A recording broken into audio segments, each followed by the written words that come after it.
An atheist millionaire challenges God during Mass. What happens next leaves the church stunned. The heavy oak doors of St. Michael's Cathedral creaked open on that cold December morning, sending a rush of winter air through the ancient church. As James Morrison's polished Italian leather shoes clicked against the marble floor, the usual peaceful Sunday murmurs turned to shocked whispers. The city's most notorious atheist millionaire, who had publicly ridiculed the church for decades, was walking down their center aisle. In his tailored black suit and steel gray tie, he looked more like an undertaker than a seeker of salvation. But it was the pain in his eyes that caught Father Michael Thompson's attention. Before watching this inspiring story, let us know where you're watching from in the comments below. Take a moment to hit the like button. It truly helps our channel reach more viewers.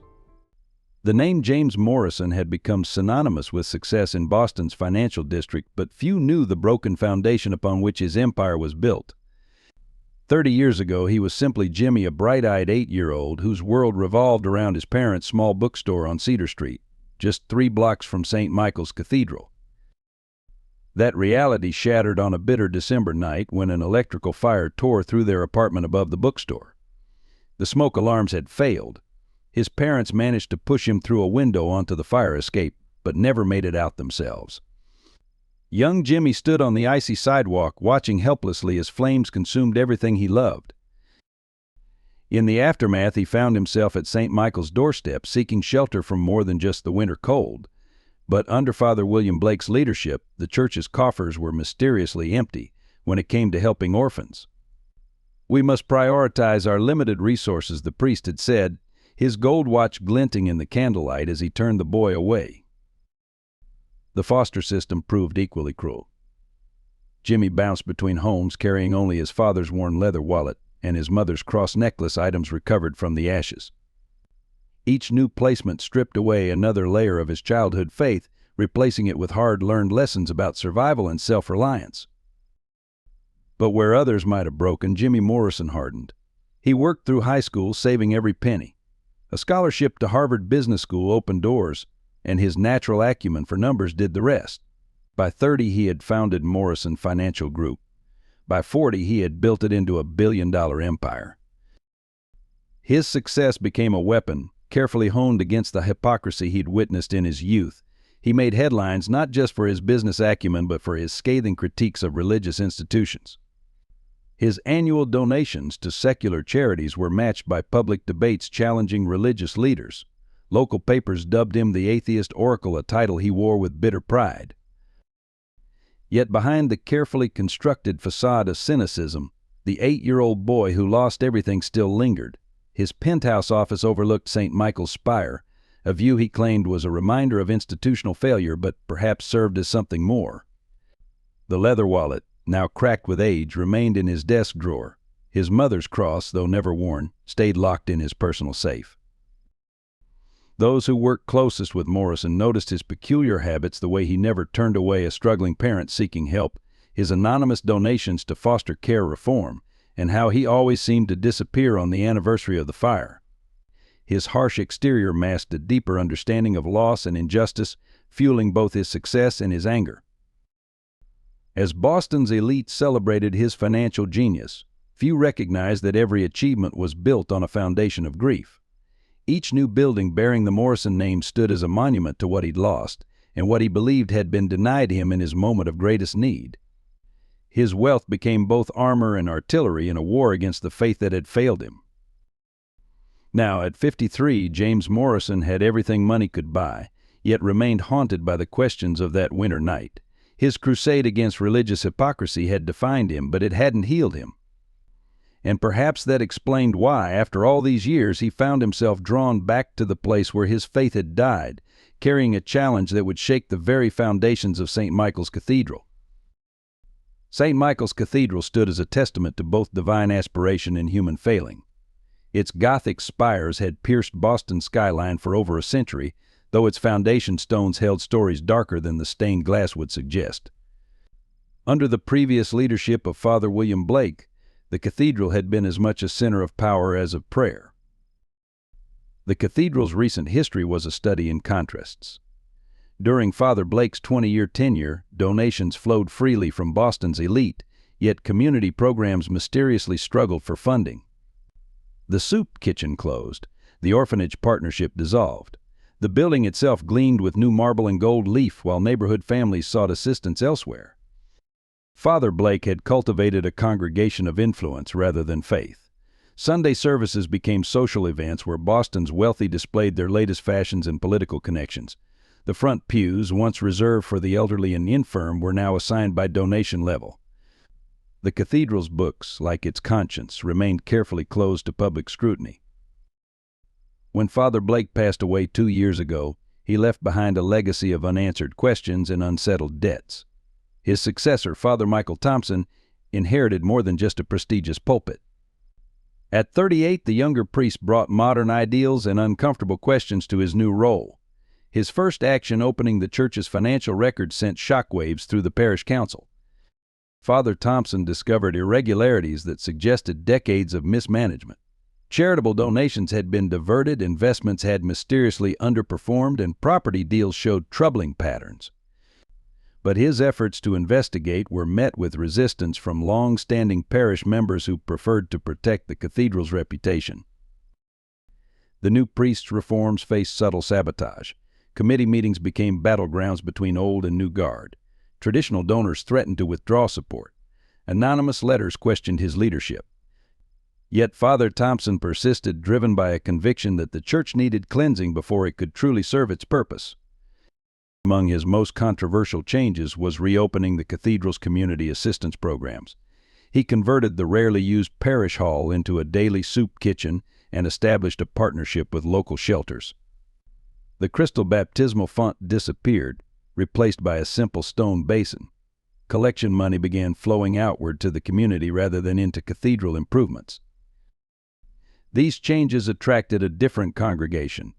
Alongside the remaining wealthy parishioners came working families, homeless individuals, and those seeking more than social status from their Sunday worship. The cathedral's atmosphere shifted from exclusive club to true sanctuary, though this transformation came at a financial cost. The parish council, still dominated by Father Blake's old allies, watched these changes with growing concern. They whispered about declining standards and dangerous elements. Their resistance manifested in blocked initiatives and reduced donations, creating a quiet war between past and present. Now, as Father Thompson prepared for another Sunday service, St. Michael's Cathedral stood at a crossroads. Its magnificent architecture housed a congregation divided between two visions of faith. The young priest's reforms teetered on a knife's edge, threatened by both financial pressure and internal resistance. Yet none of these challenges had prepared him for the sight of James Morrison stepping through those ancient doors. In that moment, Father Thompson sensed that the true test of his ministry and the cathedral's soul was about to begin. The Sunday morning service had begun like any other, with sunlight streaming through the stained glass windows and the choir's voices rising to the vaulted ceiling. Father Thompson had just begun his sermon on faith and miracles when the heavy oak doors groaned open. The sudden draft made the altar candles flicker, casting dancing shadows across the ancient stones. James Morrison's entrance was deliberate and measured, each step echoing through the sudden silence. The usual whispers that accompanied late arrivals died in throats as recognition spread through the congregation. Several elderly parishioners crossed themselves. A child's poorly whispered, "Isn't that the man from TV?" carried clearly through the hushed cathedral. Morrison chose a seat in the center aisle, 5 rows from the front. His presence commanded attention like a black hole at a garden party, drawing all eyes despite their owner's best efforts to appear unaffected. He sat perfectly still, his expression unreadable, hands folded in his lap like a student awaiting a lesson. Father Thompson paused only briefly before continuing his sermon, though his carefully prepared words about divine providence now seemed to hang awkwardly in the air. He spoke of faith as a bridge between doubt and belief, watching as Morrison's eyebrow raised slightly at certain phrases, noting the tiny shifts in his posture that suggested carefully controlled reactions. The tension built with each passing minute. The congregation seemed to hold its collective breath, waiting for the other shoe to drop. They didn't have to wait long. As Father Thompson concluded his reflection on modern miracles, Morrison rose slowly to his feet. The motion, though quiet, might as well have been a thunderclap for its effect on the assembly. Tell me, Father Morrison's voice carried clearly years of boardroom authority evident in every syllable. What miracle would you say justifies the suffering of an 8-year-old boy? What divine plan explains a church that turns away orphans while its priest wears gold? The questions hung in the air like smoke. Father Thompson gripped the pulpit, but before he could respond, Morrison continued, his voice growing stronger with each word. I stand here today with an offer or perhaps a challenge. You speak of miracles? Then let's see one. Right here, right now. From his jacket, Morrison withdrew a checkbook. The simple action caused several gasps. His reputation for both wealth and dramatic gestures was well known. $1 million, he announced, holding up the checkbook. $1 million to this cathedral's charitable works. If your God can provide any sign, any proof of his existence that would stand up to rational scrutiny. The silence that followed was absolute. Even the usual creaks and groans of the old building seemed muted. Father Thompson studied Morrison's face, seeing beyond the challenge to the pain beneath. This wasn't just about proof or money, this was about a debt 30 years in the making. $2 million, Morrison continued, his voice taking on an edge of something that might have been desperation beneath the confidence. $2 million if your God can explain why he watches suffering and does nothing. Why he lets children burn while his servants count gold. Several members of the parish council shifted uncomfortably in their seats.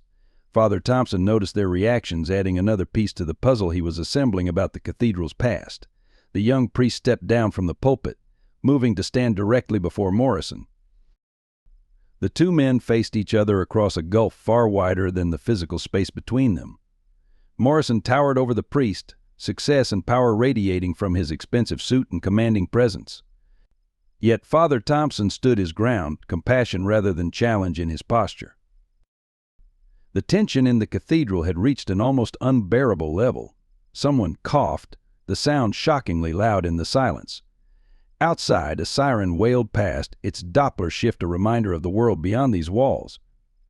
Inside, two men stood locked in a moment that felt balanced between catastrophe and revelation. Father Thompson's calm voice cut through the tension like a gentle knife. Perhaps, Mr. Morrison, before we discuss miracles, we should address the very real human failures that bring you here today. His response caught Morrison off guard. It wasn't the defensive posturing he'd expected from a priest. But before Morrison could respond, Harold Blackwood, head of the parish council and longtime defender of Father Blake's legacy, rose from his seat. This is an outrage. You can't come in here and disrupt our service with theatrics and accusations. His face had turned an alarming shade of red, jowls quivering with indignation. Morrison turned to face him, a cold smile playing at his lips. Theatrics, Mr. Blackwood? Interesting choice of words from someone who served on the finance committee during the orphanage closure. Tell me, how much of the renovation budget that year went to your construction company? The question sent ripples through the congregation. Elderly Mrs. Sullivan, who'd worked as the cathedral secretary for 40 years, clutched her rosary tighter. Several other parishioners exchanged knowing looks, years of unspoken suspicion suddenly finding voice in Morrison's accusations. You know nothing about those decisions, Blackwood sputtered, but his voice lacked conviction. The orphanage closure was unfortunate but necessary. The funding simply wasn't. Wasn't there? Morrison cut him off, pulling a folder from his briefcase. Interesting, because I have here the cathedral's public tax filings from that year. Donations were at a record high.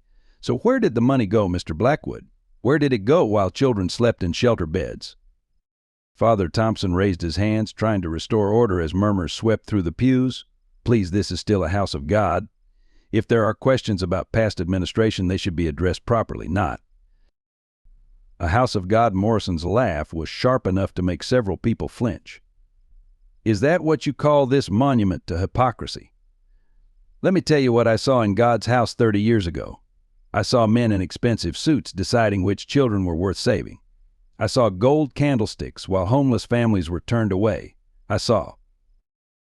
His voice cracked, just slightly, and he paused. In that moment of vulnerability, a small voice piped up from the back of the church.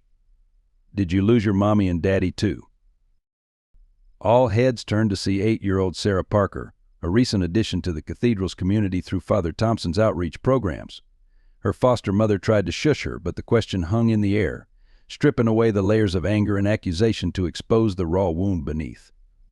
Morrison's hands trembled slightly as he looked at the little girl, her innocent question cutting through his carefully constructed armor. For a moment, those present saw not the mighty businessman, but the abandoned child he'd once been. Father Thompson seized this moment of human connection. "Mr. Morrison, your challenge asks for a divine sign. But perhaps the real miracle isn't in grand gestures or supernatural events. Perhaps it's in our ability to face truth, right wrongs, and heal old wounds." The words seemed to hover in the incense-scented air, weighted with possibility. Morrison looked around the cathedral, seeing not just the wealthy regulars but also the new faces Father Thompson had brought in, the homeless man in the back pew, the struggling single mother, the foster children like Sarah. The church he'd come to challenge was not quite the same one that had turned him away. Just a quick pause in our story. If you're finding yourself drawn into James Morrison's journey, a simple like would mean the world to us. It helps more people discover this tale of faith, redemption, and the power of truth. Now, let's return to that fateful morning at St. Michael's Cathedral. The moment hung suspended in the cathedral's incense-laden air, but before Father Thompson could continue, a new voice joined the confrontation. It came from the shadow of a pillar near the altar, wavering but determined. "I've carried this burden long enough." Martha Sullivan stepped into the light, her aging hands clutching a worn leather briefcase.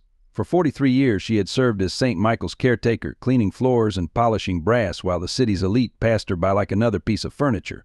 But she had seen everything, and more importantly, she had kept records.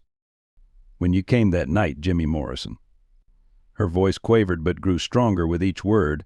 "I was the one who made you hot chocolate in the kitchen. You were shivering so hard you couldn't hold the cup. I remember your socks were wet from the snow, and you wouldn't take off your father's coat even though it was dripping." Morrison's carefully constructed facade cracked slightly. He remembered her now, the kind-faced woman who had wrapped him in a blanket while they waited for Father Blake. She looked so much older now, bent by time and what she was about to reveal. "I watched Father Blake turn you away," Martha continued, opening her briefcase with arthritic fingers. "I watched while he told you there were no funds for orphans. But I knew the truth. I knew because I cleaned his office every evening and I saw the books. I saw everything." From the briefcase she withdrew a stack of yellowed papers, held together with faded rubber bands. "Every night, after everyone left, I made copies. Years of financial records, donation logs, private correspondence. I told myself it was insurance protection. But really it was guilt. Guilt because I stayed silent while children like you suffered." The congregation sat in stunned silence as Martha laid out 30 years of corruption like a roadmap of sin. Documentation of embezzled funds, fake charity initiatives, money laundered through renovation projects. Father Blake's elegant handwriting detailed how donation money meant for orphans and homeless families had been redirected into private accounts and luxury purchases. "The Christmas you came," Jimmy Martha's voice broke slightly, "the cathedral had received a special donation of $50,000 specifically for children in crisis. But it never reached any children. Instead." She pulled out a particular document, hands shaking. Instead, it paid for Father Blake's vacation home in Vermont. Morrison stood frozen, his face a mask of conflicting emotions. The evidence before him validated every bitter memory, every angry accusation, but it was Martha's next words that truly shook him. "I should have spoken up then, should have gone to the police or the diocese. But Father Blake, he knew things about my family. My grandson was in trouble with the law, and the father, he helped make it go away. So I stayed quiet. I cleaned his office and filed his papers. And watched children like you walk away into the cold." She turned to Father Thompson, tears tracking down her weathered cheeks. "When you came, Father, with your plans to reopen the orphanage programs, I thought maybe God was giving us a chance to make things right. But I was still too afraid. Until today. Until I saw Jimmy Morrison walk through those doors again." The cathedral had grown so quiet that the flutter of pigeons on the roof echoed like thunder. Martha placed the documents on the altar steps with the reverence of a penitent laying down a terrible burden. "It's all here. Every detail, every dollar, every child we failed. I don't ask for forgiveness. I don't deserve it. But maybe this truth can help heal what we broke." As Martha stepped back, her shoulders straightened as if relieved of a great weight. The morning sun broke through the stained glass windows, casting pools of colored light across the documented evidence of decades of corruption. In that moment, the true miracle wasn't the divine intervention Morrison had demanded, but the courage of an old woman finally speaking truth to power. Morrison staggered slightly, reaching for the nearest pew to steady himself. The financial documents before him blurred as memories flooded back, not just of that bitter December night, but of countless others who must have faced the same rejection. His hands, usually so steady in billion-dollar negotiations, trembled as he picked up a faded receipt for Father Blake's Vermont property, purchased with money meant for children like him. Sarah Parker had made her way down the aisle, drawn by some instinct children have for important moments. She stopped beside Morrison, her small hand reaching up to touch his sleeve. "Sometimes when I'm sad about my parents," she said softly, "I look at their picture and talk to them. Do you have pictures of your mom and daddy?" The question hit him like a physical blow. Morrison reached into his jacket with unsteady fingers, withdrawing his father's worn leather wallet.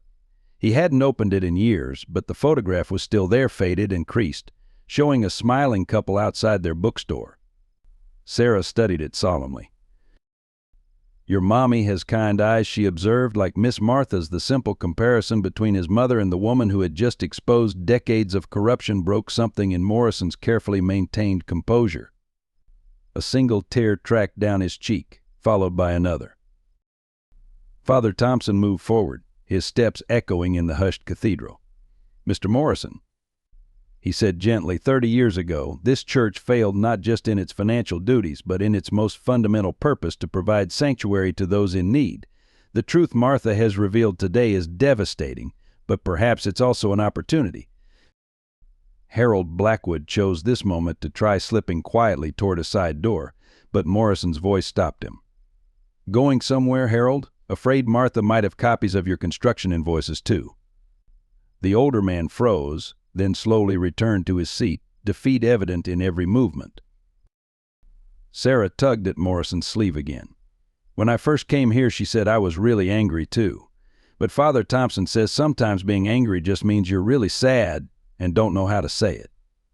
Her childish wisdom, delivered with complete innocence, drew gasps from several congregants. Morrison knelt down to Sarah's level, his expensive suit touching the worn cathedral floor. "How old are you, Sarah?" he asked softly. 8, she replied. Same as you were when she glanced at the photograph he still held, understanding beyond her years in her eyes. The parallel was too perfect, too painful. Morrison looked up at Father Thompson, really seeing him for the first time, seeing the differences between this young priest and his predecessor. The worn shoes, the patched sleeve, the genuine concern in his eyes. "The orphanage program you're trying to restart," Morrison said hoarsely. "How many children could it help?" With proper funding, Father Thompson's eyes lit up with cautious hope. "We have space for 20 beds. There are so many children in need, especially now with the economy." "Like me," Sarah interjected. "And my foster brother Tommy. And Lucy from my class." Morrison stood slowly, his usual commanding presence softened by emotion but not diminished. "Martha," he called, "would you be willing to testify about these documents, to help make this right?" The old caretaker straightened her shoulders. "It's past time somebody did, Jimmy. Past time indeed." Looking around the cathedral, Morrison saw not the grand edifice that had rejected him, but a place of possibility. The morning light through the stained glass windows no longer seemed accusatory, but illuminating, revealing both past sins and future hope. "Father Thompson," he said finally, "I came here demanding a miracle. Instead, I found something far more valuable, truth." Perhaps he paused, looking down at Sarah, then at his parents' photograph. Perhaps it's time to build something new from these broken foundations. The next few weeks transformed St. Michael's Cathedral from a place of worship into ground zero for a financial investigation that would rock Boston's religious community. Morrison brought in his company's top forensic accountants, setting them up in the parish hall where their laptops and document scanners looked strangely anachronistic against the Gothic architecture. Martha Sullivan's meticulous records became the foundation for their investigation. Each evening after the accountants left, she would sit with Morrison, her memory providing context for the numbers.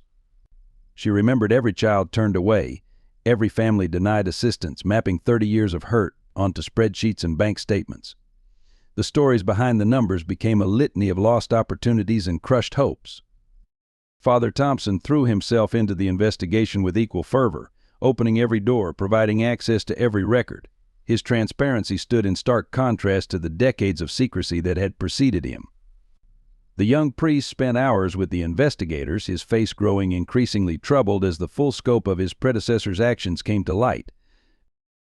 The parish council, however, did not share his enthusiasm for truth. Harold Blackwood and his allies mounted a resistance campaign, first through legal threats, then through attempts to undermine Father Thompson's authority. Anonymous letters began arriving at the diocese, questioning the priest's judgment and suggesting that his cooperation with Morrison was damaging the church's reputation. But Morrison had anticipated such moves. His legal team arrived in force, armed with injunctions and court orders. The sight of corporate lawyers in the cathedral's halls raised eyebrows, but their presence ensured the investigation could proceed unhindered. Morrison's resources, once dedicated to fighting religious institutions, now protected a priest trying to reform one. Sarah Parker became an unexpected fixture in the proceedings. She started visiting the cathedral after school, doing her homework at a corner table while the investigators worked. Her presence seemed to ground Morrison, reminding him that this wasn't just about exposing past wrongs, it was about creating future rights. The investigation uncovered layers of corruption that went beyond even Martha's records. Father Blake's schemes had extended into real estate deals, investment fraud, and systematic embezzlement of charitable donations. The money trail led to offshore accounts, luxury properties, and a network of compromised officials who had helped conceal the truth. More disturbing were the human costs. Records revealed dozens of children like Morrison who had been turned away despite available funds. Families who had lost homes while donation money sat in private accounts. Elderly parishioners whose retirement funds had been invested in non-existent church projects. Each revelation added to the weight of betrayal that hung over the cathedral. Father Thompson insisted on transparency throughout the process. Each Sunday he updated the congregation on new findings, no matter how uncomfortable. Some longtime members stopped attending, unable to face the truth about their beloved former priest. But new faces appeared, former victims and their families, drawn by the possibility of finally understanding what had happened to them. Morrison found himself spending more time at the cathedral than his office. His business acumen, once used to build corporate empires, now served to unravel decades of financial deception. He worked late into the nights, often alone in the nave with only the flickering altar candles for company. Sometimes in those quiet moments he would look up at the stained glass windows and remember his mother's faith not in institutions but in the simple power of doing what was right. The investigation took an unexpected turn when they discovered a pattern of property acquisitions around the cathedral. Under Father Blake's leadership, the church had secretly bought surrounding buildings through shell companies, evicting low-income residents to create a buffer of upscale developments. The revelation sparked community outrage and drew media attention to the investigation. Sarah, watching the adults pore over documents and argue about numbers, offered her own simple wisdom one afternoon. If bad people took the money that was supposed to help kids, she said, drawing in her notebook, then good people should give it back. Her childish logic cut through the complexity to the heart of the matter: restoration rather than just revelation. As the investigation deepened, a complex web of relationships began to emerge, connecting St. Michael's past to Boston's power structure. Harold Blackwood wasn't just a parish council member, he was the central node in a network of influence that had protected Father Blake's schemes for decades. The construction company that had renovated the cathedral while the orphanage closed was just the tip of the iceberg. Documents revealed that Blackwood's firm had been laundering church donations through overpriced renovation contracts. The money would then flow through a series of shell companies before finding its way back to private accounts held by Father Blake and select parish council members. But what truly stunned the investigators was discovering that these same accounts had been used to manipulate local zoning boards and influence city officials. Sarah's foster mother, Ellen Parker, proved to be an unexpected ally in unraveling this web. As a former City Hall clerk, she recognized names and patterns in the documents that others had missed. Working late one evening with Morrison and the investigators, she connected Father Blake's property acquisitions to a series of suspicious zoning changes that had forced low-income families from their homes. I remember when the Thompson family lost their house Ellen shared, her voice tight with old anger. They'd lived there for 3 generations, but suddenly the building was condemned. Now there's a luxury condo complex where their home used to be. The revelation hit Morrison hard. He'd actually purchased a unit in that very building through his real estate division. The human cost of these schemes became increasingly clear. Martha's records included letters from desperate families seeking help, each marked with Father Blake's elegant handwriting referred to external services. But the external services were often owned by parish council members who profited from the family's desperation. Father Thompson's predecessor had created a perfect circle of corruption. The church's charitable status provided cover for financial manipulation, while its moral authority silenced questions. Those who did raise concerns found themselves ostracized from the community or facing mysterious personal setbacks. The system had been designed to protect itself. Morrison recognized the tactics. They weren't so different from corporate hostile takeovers, but seeing them employed by a church against its own vulnerable members awakened something in him that decades of therapy hadn't touched. Each new revelation felt like reliving that cold December night, but now he had the power to do more than just walk away. Sarah, who had taken to drawing pictures of the people mentioned in Martha's records, created a wall of faces in the parish hall. "So we don't forget they're real people," she explained, pinning up another crayon portrait. Her childish artwork provided a stark reminder of the human stakes behind the financial documents. The investigation took a dramatic turn when Ellen discovered a connection between Father Blake's property deals and her own children's placement in foster care. The timing of her family's financial troubles, which had led to losing custody of her older children, aligned perfectly with her ex-husband's attempts to expose church corruption years ago. Morrison's legal team uncovered evidence that Father Blake had actively worked to separate families who threatened to expose his schemes. The priest had cultivated relationships with judges and social workers, using church influence to manipulate custody decisions and housing opportunities. The system meant to protect the vulnerable had been weaponized against them. These revelations created ripples beyond the cathedral walls. Other churches in the diocese began examining their own records. Community organizations started connecting decades of local poverty to the church's property manipulation. Journalists who had once praised Father Blake's leadership now began investigating similar patterns in other parishes. Father Thompson, watching his congregation grapple with these truths, found strength in an unexpected source: the very people who had been wronged. Former victims began offering support, sharing their stories, and helping to rebuild the church's broken foundations.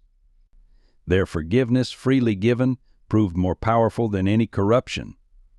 St. Michael's Cathedral had never been more crowded than on the day of the public hearing. The pews overflowed with current and former parishioners, journalists, and community members. Every face told a story, some seeking justice, others fearing exposure, all waiting to witness what promised to be a watershed moment in the church's history.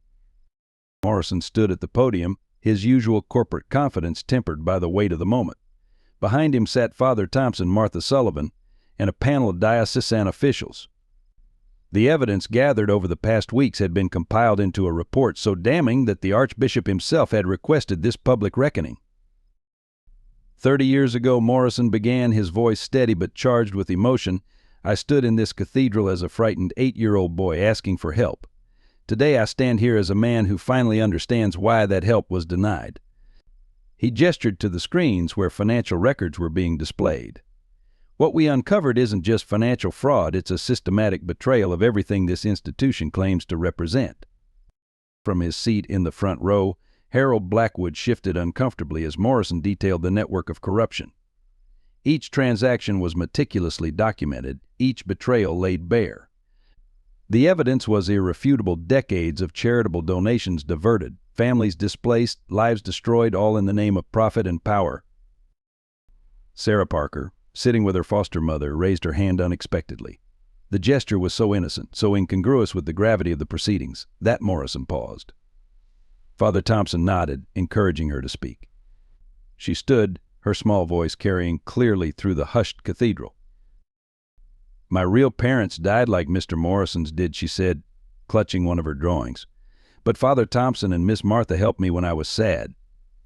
"Isn't that what churches are supposed to do? Help people when they're sad?" Her simple question cut through the complex accusations to the heart of the matter. Blackwood suddenly stood, his face flushed. "This is ridiculous. You're letting a child's sentimentality cloud the reality of running a major institution."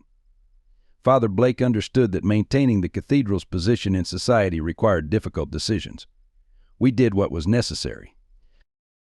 His outburst sparked a murmur of dissent that quickly grew into a wave of voices. Families who had lost homes, parents who had been turned away, elderly parishioners who had lost savings all began sharing their stories. The cathedral, filled with decades of suppressed pain and anger, finally finding voice. Morrison raised his hands for silence. "Mr. Blackwood is right about one thing," he said, surprising everyone. "Running an institution does require difficult decisions, but the difficulty should lie in how best to help those in need, not in how to profit from their suffering." Father Thompson stepped forward then, his young face showing the strain of recent weeks but also a fierce determination. St. Michael's was founded as a sanctuary for the suffering, a place where faith was expressed through actions, not just words. Today we begin the process of returning to that mission. The screens behind them shifted to show new plans, blueprints for an expanded homeless shelter, budgets for educational programs, proposals for affordable housing on church-owned property. Morrison's voice strengthened as he outlined how the stolen funds would be repaid, how new oversight would prevent future abuse, how the cathedral could become what it always should have been. In the back of the cathedral, elderly Mrs. O'Malley stood up. "I remember when young Jimmy Morrison came that night," she said, her Irish lilt carrying years of regret. We all knew something was wrong, but we stayed silent. That silence made us complicit." Her confession opened the floodgates for others, creating a spontaneous testimony of shared guilt and shared hope for redemption. As the testimonies continued, a strange stillness fell over the cathedral. The late afternoon sun streamed through the stained glass windows, casting kaleidoscope patterns across the tear-stained faces of the congregation. It was in this charged atmosphere that the unexpected happened, not a supernatural miracle, but something far more profound. Sarah Parker walked to the front of the cathedral, carrying a stack of her drawings. One by one, she began taping them to the ancient stones beside the altar. Each picture showed a different story: Morrison as a child in the rain, Martha making hot chocolate, Father Blake turning away families, Father Thompson welcoming new people. The crude crayon illustrations captured the essence of both tragedy and hope. "I drew everyone's stories," she announced, her clear voice echoing in the hushed space. "Because Miss Ellen says when we tell our stories, they become part of a bigger story." She turned to Morrison, holding out her final drawing, a picture of him standing beside Father Thompson, both figures surrounded by smiling faces and what appeared to be rays of sunlight. Morrison knelt beside her, accepting the drawing with trembling hands. The simple artwork showed not the bitter, vengeful man who had stormed into the cathedral weeks ago, but someone transformed by truth and justice. Looking at it, he felt the last walls around his heart begin to crumble. Standing slowly, Morrison faced the congregation. "I came here demanding a miracle," he said, his voice thick with emotion. "I wanted some grand divine gesture to justify 30 years of anger. But look around this room. Look at what truth and courage have accomplished." He gestured to Martha Sullivan, to Ellen Parker, to the countless others who had come forward. "The real miracle," he continued, "isn't in supernatural signs. It's in Martha keeping those records all those years, waiting for the right moment to speak. It's in Father Thompson choosing truth over tradition. It's in every person in this room brave enough to face the past and demand better." As if in response to his words, the setting sun broke through the clouds outside, sending brilliant shafts of light through the western windows. The sudden illumination caught the tears on people's faces, creating countless tiny rainbows throughout the cathedral. Several gasps echoed through the space at the timing. Sarah tugged at Morrison's sleeve. "See," she whispered loudly enough for everyone to hear, "God doesn't need to do big miracles when we do the right things ourselves." The profound wisdom in her childish observation broke something open in the cathedral. People began to laugh and cry at the same time. Longtime adversaries embraced. Old grievances dissolved in the face of larger truths. The atmosphere transformed from one of judgment to one of collective healing. Father Thompson moved to stand beside Morrison. "Mr. Morrison came here challenging us to prove God's existence," he said. Instead, we proved something equally important, that human beings working together can right ancient wrongs. That truth, no matter how long buried, will find its way to light. The elderly Mrs. O'Malley began to sing an old hymn of redemption. Others joined in, their voices rising to the vaulted ceiling. The song spread through the congregation, creating a spontaneous chorus of healing and hope. Even those who didn't know the words hummed along, caught up in the moment of transformation. Morrison found himself surrounded by people reaching out, not in anger or accusation, but in shared understanding. Each touch, each tearful smile, each whispered thank you helped heal another piece of his broken past. The bitter boy who had stood in the rain 30 years ago finally found his way home. As we journey through this powerful story of redemption and healing, we invite you to become part of our storytelling community. By subscribing to our channel, you'll join countless others who share in these moments of human transformation. Your support helps us continue sharing stories that touch hearts and change lives. The weeks following the public hearing brought unexpected challenges for both Morrison and his allies. While public opinion largely supported the exposure of church corruption, powerful forces began moving against those who had spoken out. Morrison's business empire, once seemingly untouchable, faced sudden regulatory scrutiny and mysterious contract cancellations. Several major clients of Morrison Financial Group withdrew their accounts without explanation. Market rumors, obviously planted but damaging nonetheless, suggested instability in his companies. The same network that had protected Father Blake's secrets for decades now turned its attention to punishing those who had exposed them. Father Thompson faced his own battles. Conservative elements within the diocese pushed for his removal, citing his radical approach to church governance. Anonymous letters questioned his fitness for leadership, suggesting that his collaboration with Morrison showed poor judgment. Each Sunday brought fewer of the wealthy parishioners whose donations had long supported the cathedral's operations. Martha Sullivan discovered her grandson, whose legal troubles Father Blake had once made disappear, was suddenly facing renewed investigation. Old cases were mysteriously reopened and new evidence discovered. The message was clear: the old guard still had power, and they weren't afraid to use it. Sarah's foster family also felt the pressure. Ellen Parker's job at City Hall became increasingly difficult as she faced subtle harassment and was passed over for a promised promotion. The possibility of adopting Sarah, which had seemed certain, now faced unexpected bureaucratic hurdles. Morrison watched these developments with growing anger and guilt. His crusade for justice was costing others dearly. Late one night in his office overlooking the cathedral spire, he drafted resignation letters and settlement offers. Perhaps if he took the fall alone, the others would be spared. But when he arrived at the cathedral the next morning to discuss his plan, he found Sarah sitting on the steps, working on a new drawing. "I'm making a picture of my new family," she explained, showing him the artwork. It showed Ellen, Father Thompson, Martha, and Morrison himself, all holding hands around the cathedral. The simple drawing crystallized something for Morrison.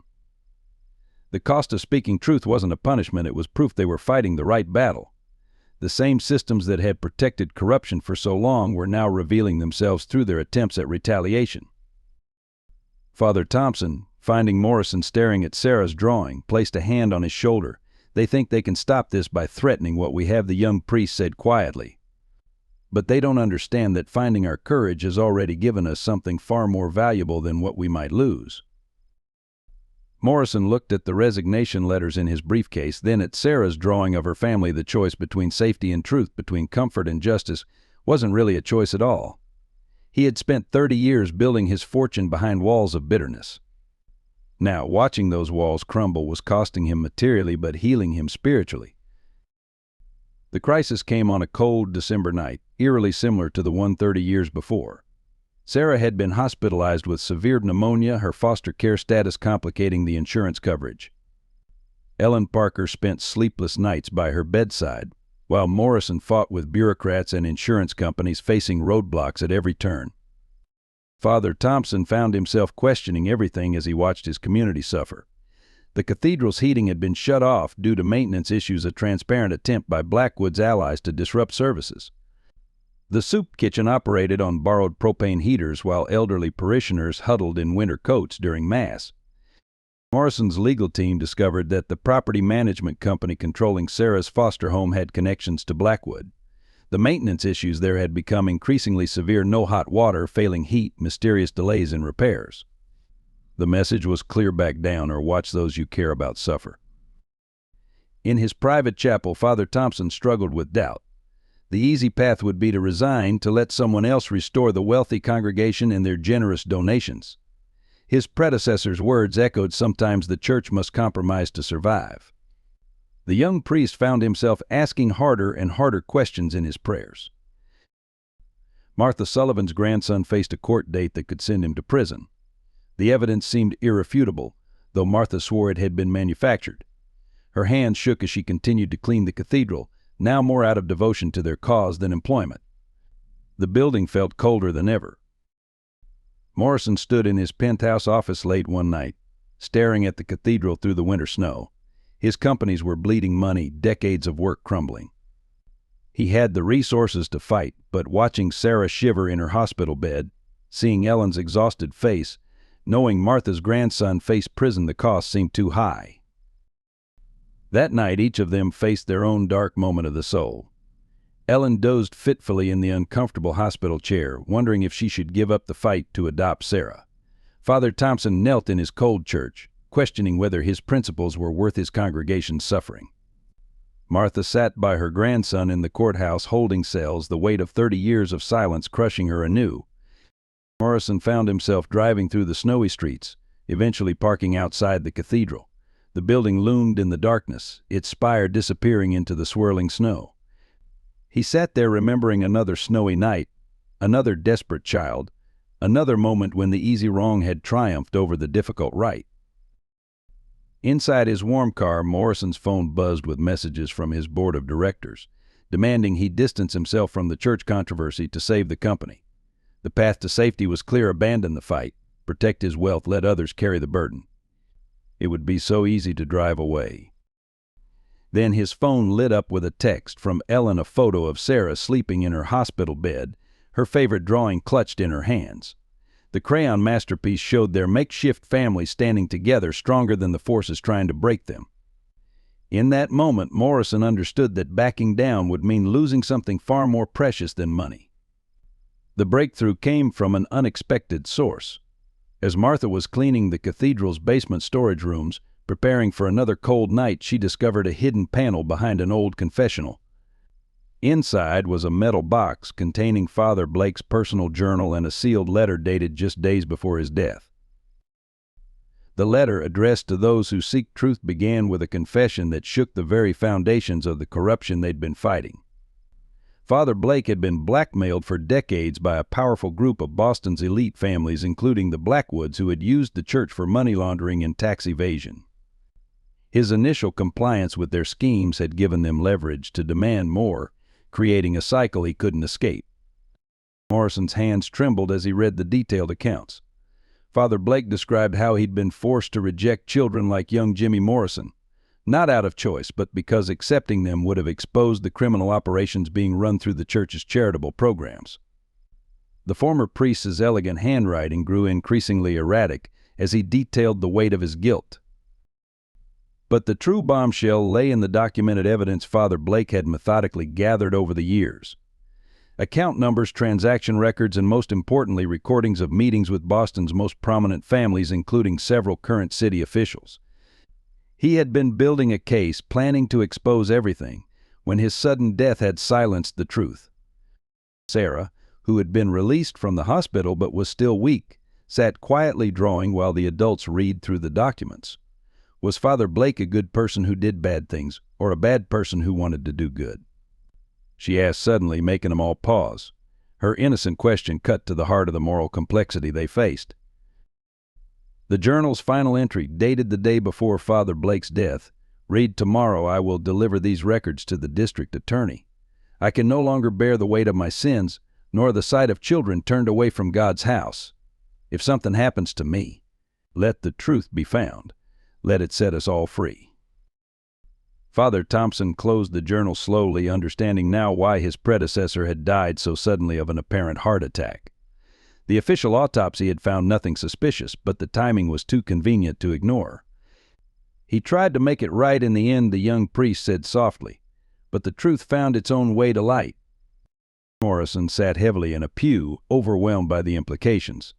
The man he had hated for 30 years had been both villain and victim, corrupted by the very powers that were now trying to silence their investigation.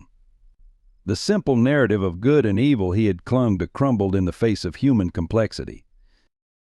Martha wiped tears from her eyes as she revealed one final detail. She had seen Father Blake the night before his death, looking troubled but determined.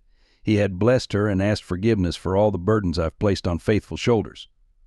The next morning she had found him in his study, the metal box nowhere in sight. In the quiet of the cathedral, surrounded by evidence of decades of corruption and the desperate attempt of one man to finally expose it, they realized they held not just proof of past crimes, but a weapon against those still trying to maintain power through corruption and intimidation.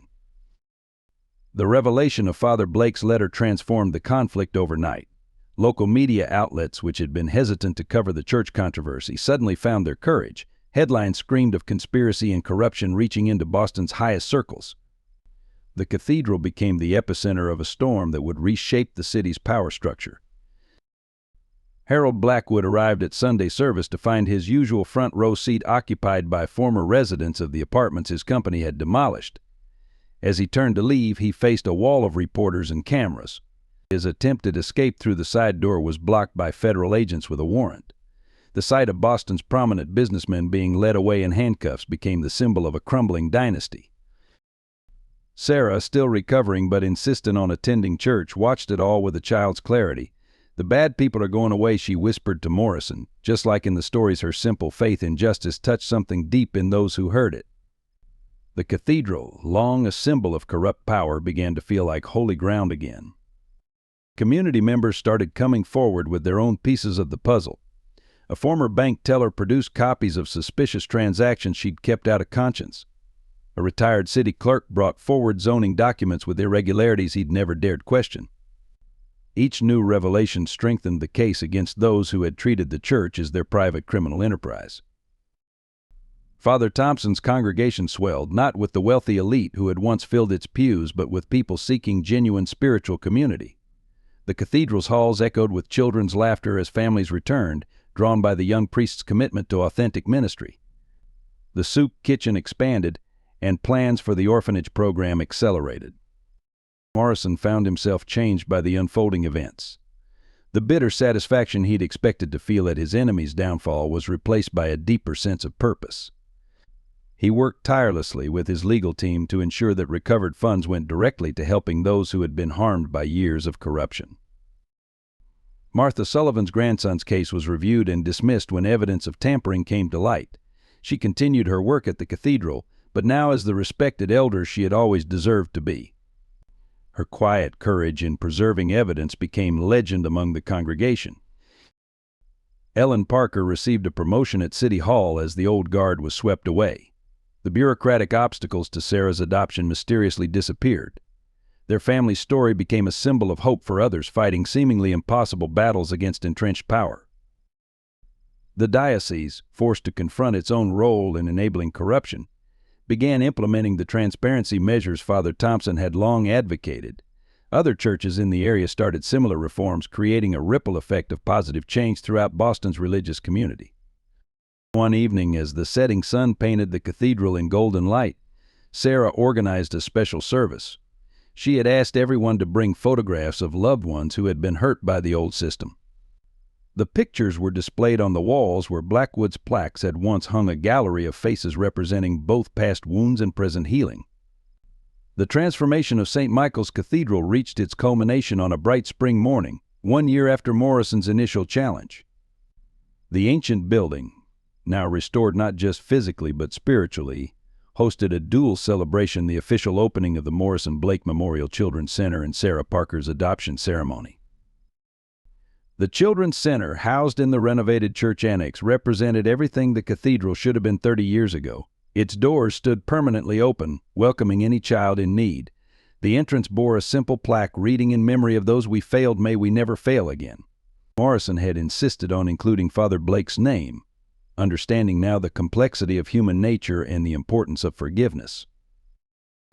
Ellen Parker stood before the judge in the cathedral's main hall, her hand clasped tightly with Sarah's as years of struggle culminated in a single word granted. The audience, consisting of their newfound family Morrison, Father Thompson, Martha, and countless others who had fought alongside them, erupted in joyful tears. Sarah's drawing of this moment had been framed and hung in the children's center, its childish optimism now a realized truth. Morrison Financial Group had not just survived the crisis but emerged stronger, its reputation enhanced by its founder's commitment to justice. The company's new charitable foundation, managed transparently through the cathedral, became a model for corporate social responsibility. More importantly, Morrison himself had found something his wealth had never bought him: a sense of belonging.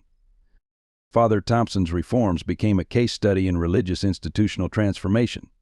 The young priest who had once faced removal now led diocesan initiatives on transparency and community engagement. The cathedral's books remained open to public scrutiny, and its programs prioritized community needs over institutional prestige. Martha Sullivan, her grandson now working as the Children's Center's maintenance supervisor, continued her quiet service to the cathedral. But now she worked openly and proudly, her past silence transformed into a powerful testimony that inspired others to speak their truths. The storage room where she had found Father Blake's letter became a small museum, documenting both the darkness of the past and the light of redemption. The most profound change, however, was evident in the cathedral's daily life. Children played in halls that had once echoed with corporate meetings. Homeless individuals found not just meals but job training and support. The wealthy and poor sat together in pews, their common humanity more important than social status. The institution that had once represented power and exclusion had become a true sanctuary. The Christmas Eve service at St. Michael's Cathedral marked exactly 1 year since Father Blake's letter had been discovered. Snow fell softly outside, but inside, warmth radiated from more than just the restored heating system. The pews were filled with a congregation that reflected the true diversity of Boston, from corporate executives to homeless individuals, all equal in this sanctuary. Sarah Parker Morrison sat between her adopted mother Ellen and James Morrison, who had officially become her godfather. The little girl who had once asked innocent questions about faith now led the children's choir, her clear voice carrying the ancient carols to the cathedral's vaulted ceiling.